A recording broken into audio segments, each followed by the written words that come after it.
Hi, my name is Jake, and in this video we're going to take a quick journey through epistemology. And by the end of this, I hope I can help you understand that we really don't know as much as we think we do, or we really can't be certain that we know as much as we think we do.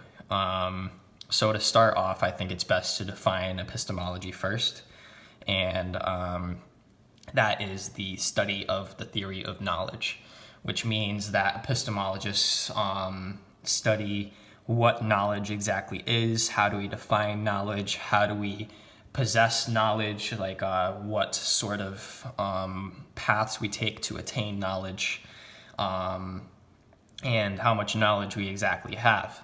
So next, I think it's best to define knowledge, and epistemologists have been arguing over this definition for a very long time because nobody's really been able to come to a sufficient definition that everyone agrees on. So at the moment, the best or the current definition that we have right now is a justified true belief. And for something to be true, what we mean is that it is in accordance with the absolute reality. So if I have a dream where I win the lottery and become a millionaire, that situation was not true. It didn't actually happen. It was an illusion.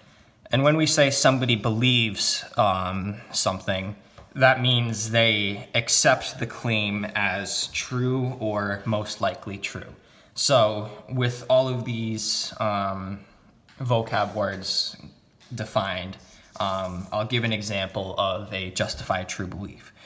So I can say I know that my family owns our dogs because I'm sure that I believe this idea, because beliefs are a human feeling. I can understand I believe something if I just think about it. And I also have the ownership certificates that certify this claim to be true. So I can confidently say that I know that my family owns our dogs. However, in the mid-20th century, Edmund Gettier, who is a very popular modern philosopher, was able to point out the issue with this definition of knowledge being a justified true belief by posing this situation that shows people coming across this true justified belief, but it not being considered knowledge.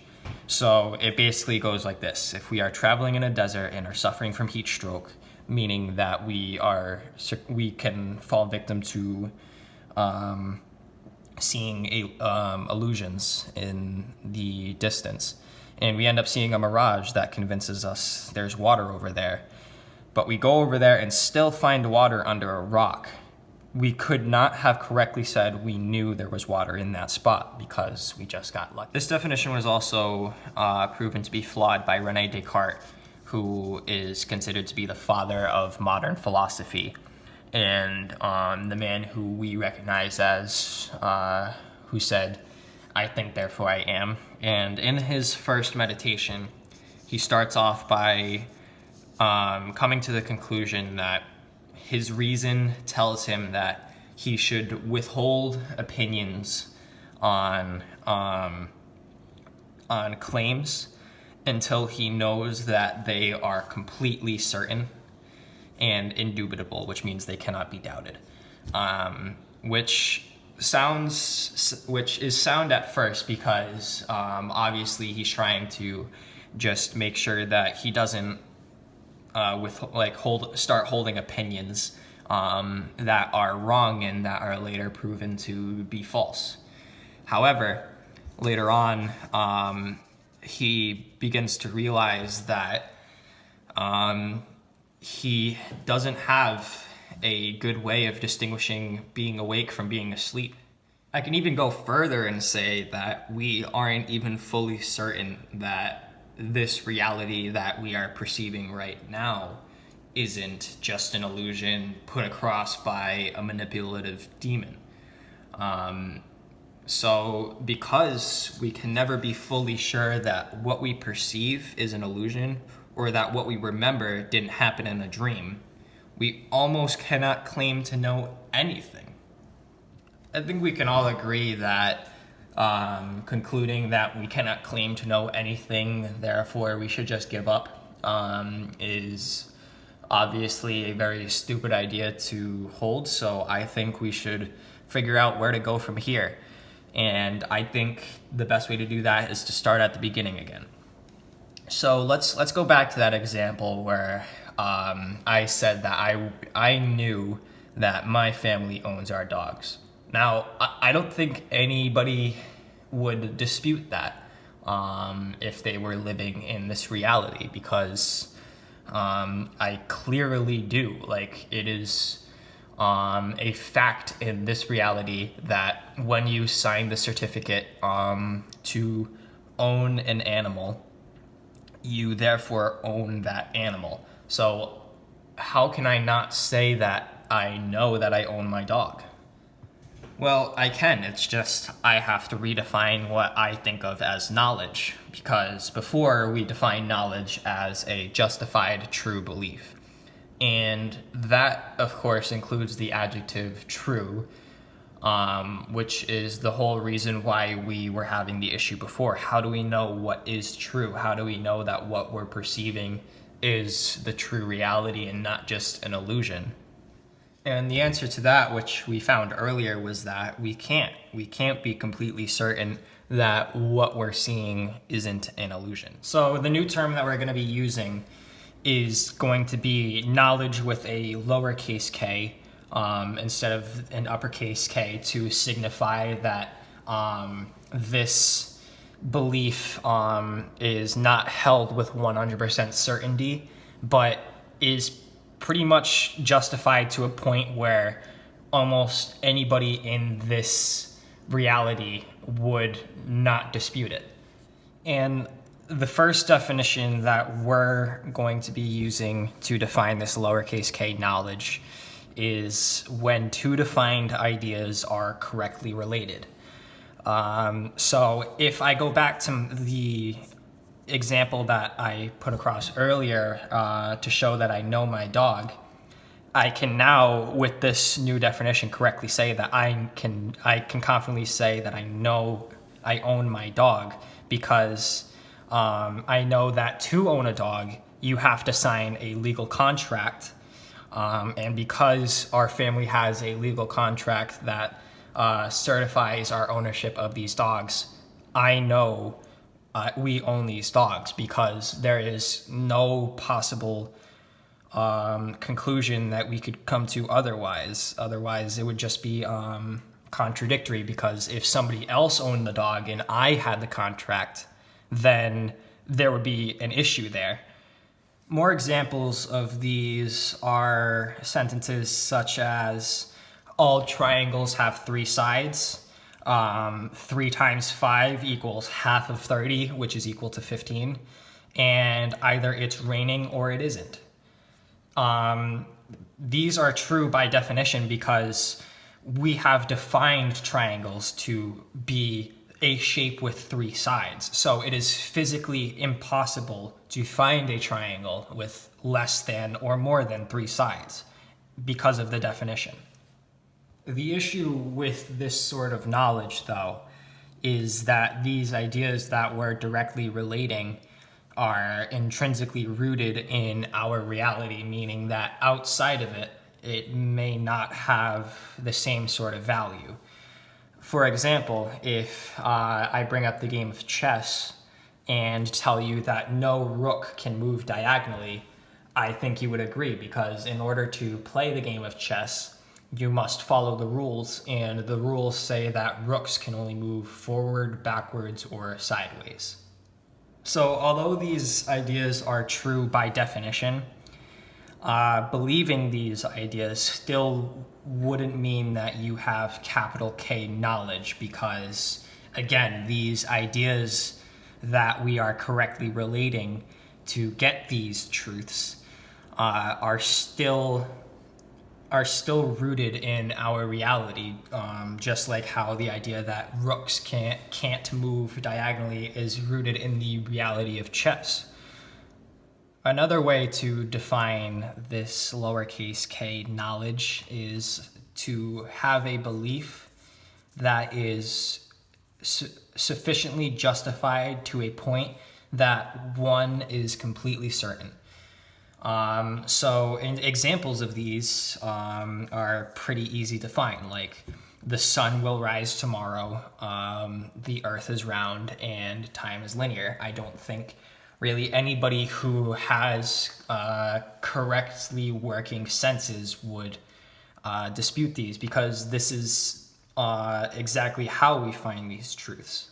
Now, a majority of these examples, like number one, for instance, would be defined by Hume as a matter of fact, because the way we find these truths are by correctly wielding our senses, like our sense of sight and our sense of touch.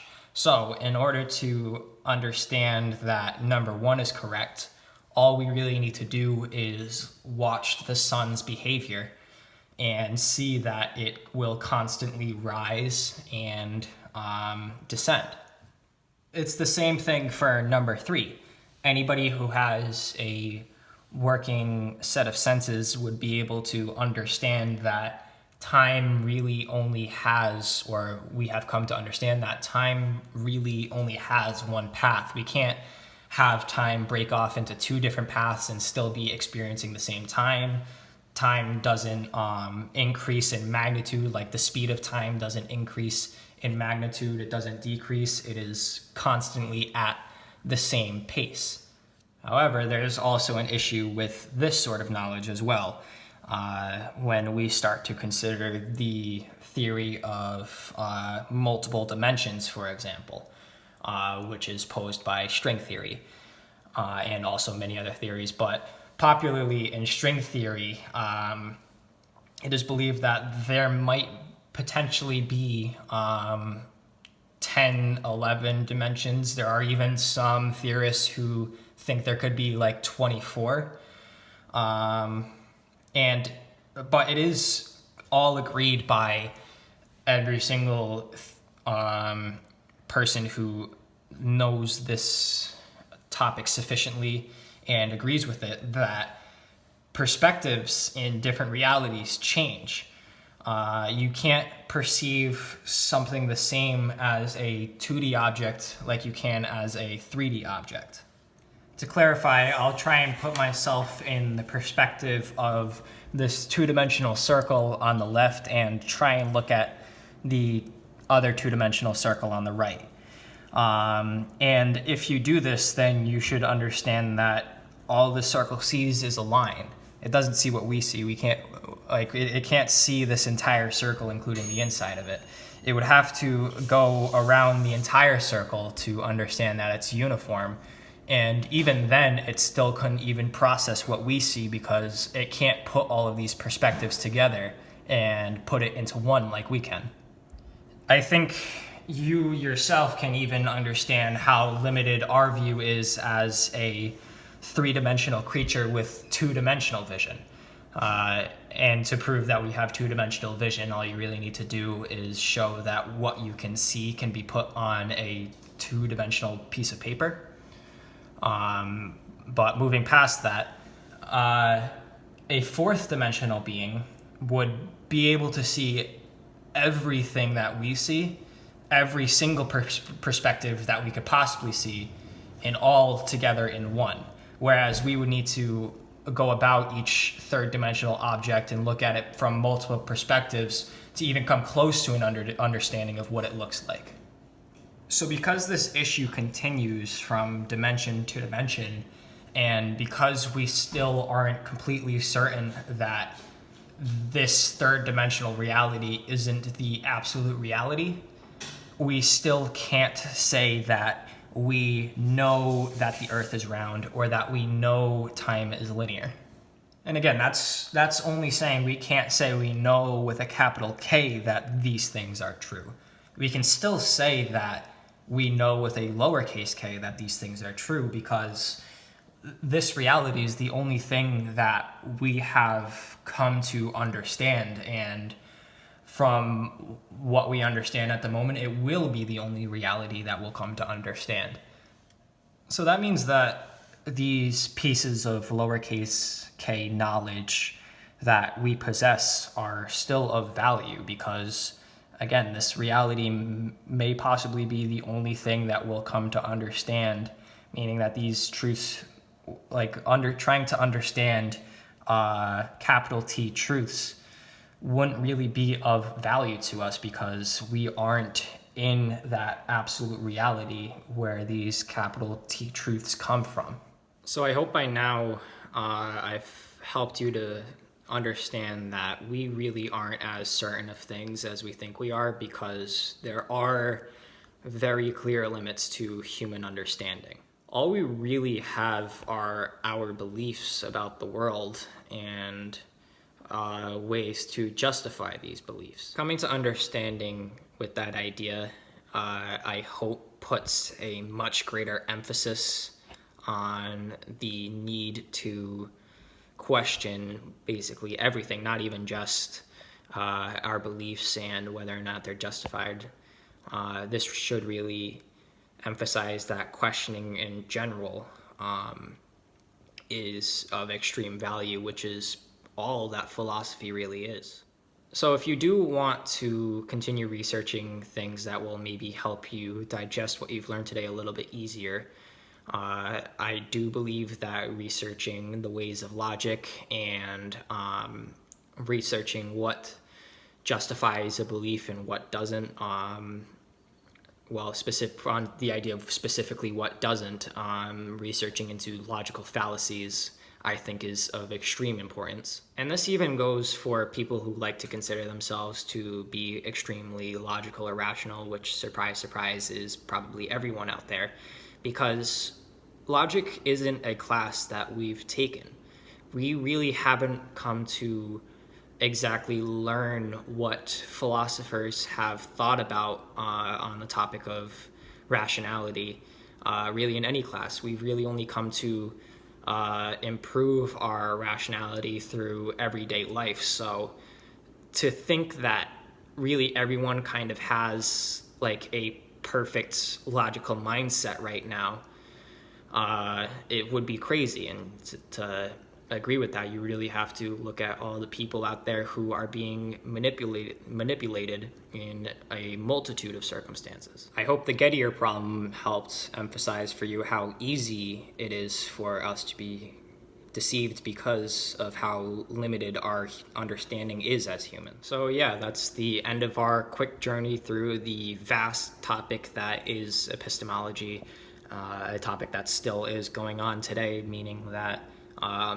even at the end of this video, you guys shouldn't consider yourselves, or even me, to be a scholarly epistemologist. So continue to question, continue to research, and continue to learn, because there is an overwhelming amount of information out there. And I can promise you that humanity has not even come close to reaching the end of this, if it even exists. But yeah. Thank you for watching my video. I hope it was of value for you, and yeah, I hope you have a great day.